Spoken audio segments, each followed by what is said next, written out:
there, cycling chipmunks! Welcome to the AMP Cycling Ride Review Series. I am your host, Angry Chipmunk, and today we'll be taking a look at the Lomond Ascent in Tasmania. This route is available on Rouvy. However, if you want to do this ride, you'll need to search for it specifically as it is not a featured ride. So let's get right into it. This is a 24-kilometer route with a bit over 1,100 meters of elevation gain. However, I didn't complete this route for several reasons which we'll go into, so this is the first 7 kilometers only. The footage is sped up to 600%, but will drop back to 100% in spots to illustrate some of the problems with this ride.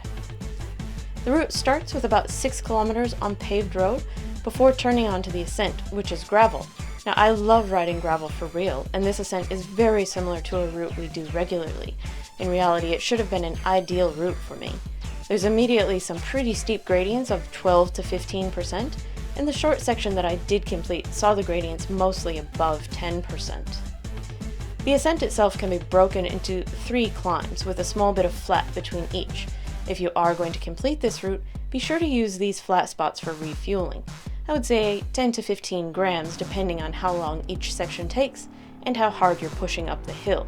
Don't overfuel though, and give about 20 to 30 minutes between each intake.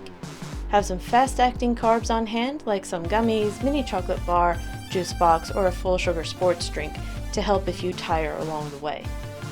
These can be tough even in winter, so have an electrolyte water as well so that you can sip on it.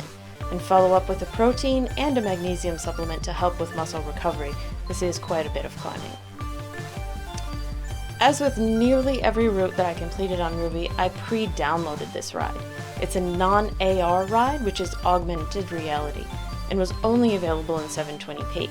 This should have been the first red flag.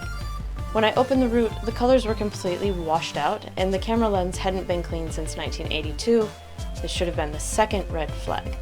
I went ahead with the ride anyway, in the hopes that these things wouldn't really make that much of a difference, but I was very much incorrect. At several times in the short distance that I traversed, the footage became extremely jerky. The gradients are not smoothed in non-AR routes, so they would jump without any kind of transitioning, and this makes it extremely awkward to pedal smoothly. I really couldn't deal with the terrible quality video, the jerky stuttering footage, the washed out colors, and the general terrible quality of this ride. It completely ruined the experience for me. And as this is a relatively local route, I knew exactly how good it can look, so anything less is like getting bread when you're expecting cake. Overall, I would not recommend this ride for anyone. The quality is just too poor. However, if you do want to go ahead with it, I would say you should be an experienced climber to do it. If 1,000 meters seems like a fun challenge and not a daunting one, you'll probably be fine. Be sure to have at least a moderate warm-up, which can be shortened somewhat due to the first 6 kilometers being pretty easy. The gradients do back off considerably towards the top, so the cooldown may not need to be as big as other climbs. For this route, I would give a 3 of 5. While the video is awful, the route itself isn't that bad. I was surprised to see it was gravel, and I was inspired to try and do this one for real at some point. For the climb, a 4 of 5. The section that I did complete was quite steep and none too easy. It was a good challenge. For the view, 1 of 5. It was all just blurry and washed out, and this could have been amazing with a high-res video. And overall, 0 of 5. I wouldn't actually be recommending this route. Thanks for watching, chipmunks, and if for some reason you decide to give this one a go, let me know what you think of it. Or if you've done it for real, let me know if it's worth the trip. That's it for this review, so I'll leave you to watch the rest of the ride and judge for yourself if it's worth your time. See you next week for another review. Ride on, chipmunks. Ride on.